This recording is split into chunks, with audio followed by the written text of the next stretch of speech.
La médecine des pierres s'appelle la lithothérapie. Elle cherche à améliorer la qualité de votre santé par le biais des cristaux. Elle considère que ceux-ci émettent naturellement une résonance, une vibration singulière, capable d'apporter le bien-être de la personne à son contact ou à proximité. Sachons déjà que chaque signe astrologique vibre en harmonie avec une couleur particulière, mais aussi avec un minéral, une pierre donc. Bien entendu, je ne vais pas me contenter de vous donner le nom de votre pierre, je vais également vous dire quelle en est sa vertu, son utilité, d'un point de vue vibratoire. Je commence donc par le premier signe astrologique de l'année, le Capricorne. Sa couleur est le noir et sa pierre est l'onyx. L'onyx est une agate noire. C'est un excellent remède contre les inflammations oculaires en particulier, mais il agit également sur les troubles cardiaques. Vient ensuite le signe du Verseau. Sa couleur est le bleu. Sa pierre est l'améthyste, qui est mauve ou violette, et qui régularise la circulation des énergies, améliore de façon notoire la circulation du sang et soulage les maux de tête persistants. L'améthyste favorise l'élévation spirituelle et transforme les énergies négatives en énergies positives. Voyons maintenant le signe du Poisson. Sa couleur est le blanc, sa pierre l'aigle marine, qui est d'un bleu très clair. Elle lutte contre l'agressivité, la peur en général, et décontracte le plexus solaire, siège des émotions. Elle purifie ainsi votre corps astral et facilite l'accès au monde spirituel. En aparté, ne mettez pas vos pierres dans le sel pour les nettoyer, mais tout simplement dans l'eau, qui va les décharger des toxines qu'elles auront pu absorber. Vous pouvez également mettre vos pierres au soleil afin de les recharger en énergie. Passons maintenant au signe du Bélier. Sa couleur est le rouge et sa pierre est le rubis. Le rubis est un puissant stimulateur et régulateur de tout notre système sanguin.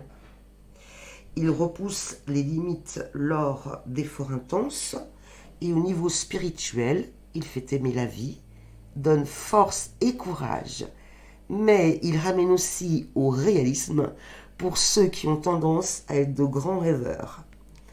Sachons également que nous pouvons porter la pierre au plus proche de nos besoins en fonction des vertus qu'elle possède, sans tenir compte de votre signe astrologique. Pour le signe du Taureau, la couleur est le vert et sa pierre l'émeraude, qui bien sûr est de couleur verte. Elle améliore la mémoire, la vue, et est très bénéfique pour les maladies oculaires. Elle atténue les crises de rhumatisme, elle apporte l'amour, la paix intérieure, développe la créativité et efface la mauvaise humeur. Qu'en est-il du signe du Gémeaux ?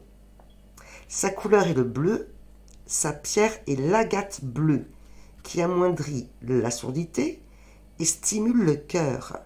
Spirituellement, l'agate bleue calme, console, incite à la douceur et exalte la féminité.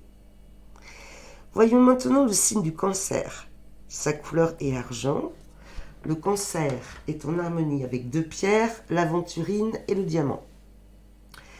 Mais comme nous sommes nombreux à préférer une pierre accessible financièrement, nous allons nous pencher sur les bienfaits de l'aventurine. Cette pierre est semi-translucide avec toutes les gammes de vert légèrement scintillants. Elle aide au traitement des affections cutanées, améliore les troubles cardiaques et oculaires. Spirituellement, son effet est très apaisant. Elle lutte contre la déprime et disperse les troubles psychologiques. Intéressons-nous maintenant au signe du Lion. Sa couleur est jaune, sa pierre la topaze. Belle pierre jaune ambrée, elle régule la rate, le pancréas et lutte contre le cholestérol. D'un point de vue spirituel, elle apporte lumière, optimisme dans le cœur. Alors pour tous ceux qui traversent une période un peu sombre, songez à porter sur vous une belle topaze. Voyons le signe de la Vierge. Sa couleur est beige, sa pierre est l'opale. L'opale est une pierre blanche laiteuse, mais elle existe aussi dans différentes couleurs, bleu, verte. Cette pierre peut être utilisée pour bien des douleurs. Elle apaise rapidement. Elle est favorable aussi contre la fatigue, la faiblesse, et formidable contre les maladies psychosomatiques. Qu'en est-il de la Balance? Sa couleur est azur, sa pierre le saphir. Vous le savez déjà, le saphir est souvent bleu. Il est très utile pour les maladies nerveuses, très bon pour la peau, fortifie les cheveux. Le saphir convient très bien pour développer l'intuition et lutter contre l'insomnie. Nous arrivons au signe du Scorpion. Sa couleur, le brun. Sa pierre, le grenat. C'est un rouge foncé. Il stimule les défenses naturelles, mais aussi les fonctions sexuelles. Il aide également à la formation des globules rouges. Au niveau spirituel, il développe la volonté et la persévérance. Pour finir, nous parlerons du Sagittaire. Sa couleur est bleue, sa pierre la turquoise. Elle est efficace contre la spasmophilie et bénéfique pour tout le système nerveux. C'est la pierre de l'amitié, mais sa grande particularité, c'est qu'elle se décolore si la personne qui la porte est malade. Donc, la lithothérapie est une médecine parallèle douce, mais efficace. Néanmoins, inutile de vous préciser qu'elle ne peut en aucun cas se substituer à la médecine traditionnelle, l'allopathie, en cas de pathologie sérieuse. J'espère que ce podcast vous aura donné de l'information pour améliorer la qualité de votre bien-être au quotidien.